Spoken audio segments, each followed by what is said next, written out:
Et à Jérusalem, on retrouve Yigal Palmor, le porte-parole du ministère israélien des Affaires étrangères, est en direct avec nous. Monsieur Palmor, bonjour. Cette visite du président américain est vue par beaucoup comme une façon de resserrer les liens entre les États-Unis et Israël. Quels sont les points de divergence entre les deux pays ?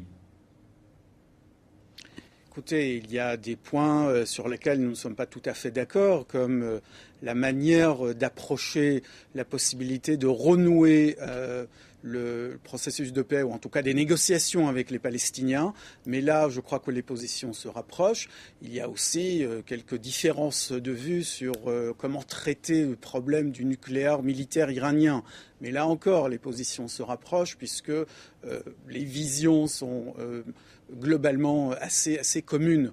Et donc, c'est vrai que s'il y a quelques points de divergence, il y a un consensus sur l'essentiel.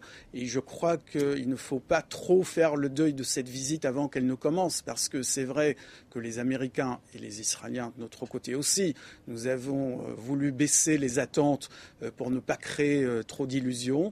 Mais ça ne veut pas dire qu'on ne va pas faire ensemble un effort considérable pour essayer de relancer les négociations entre Israéliens et Palestiniens. Simplement, les conditions et les circonstances sont extrêmement difficiles et compliquées. Il faut rester très prudent, surtout dans le discours. Alors justement, on va parler des dossiers brûlants. D'abord, le processus de paix israélo-palestinien. Il est à l'arrêt.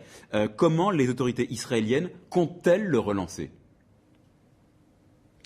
Écoutez, de notre côté, c'est très simple. Netanyahou a déclaré dans son discours inaugural à la Knesset il y a 2 jours qu'Israël était prêt à faire des concessions, voire des concessions très douloureuses pour parvenir à une solution. Nous ne mettons aucune condition, pas la moindre condition, pas le moindre tabou à un renouvellement de la négociation. Nous sommes prêts à négocier infléchissement sur les colonies, par exemple ?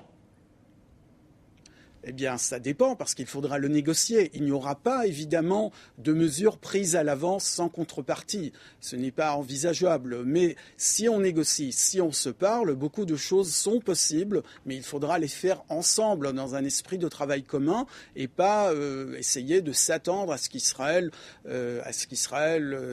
s'exécute sur les ordres de quelqu'un. Ce n'est pas comme ça que ça peut avancer. Il faut faire des progrès ensemble, et toujours l'un vers l'autre et vice-versa, bien sûr, et ne pas prendre des mesures unilatérales. Alors, autre dossier brûlant, le nucléaire iranien. Israël évoque avec insistance cette menace.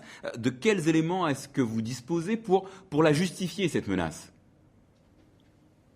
Je crois que tous les services de renseignement sérieux dans le monde possèdent aujourd'hui tous les éléments nécessaires pour comprendre la nature même du programme nucléaire iranien et pour comprendre surtout que ce programme a une vision militaire. C'est un programme qui vise à doter l'Iran de l'arme nucléaire.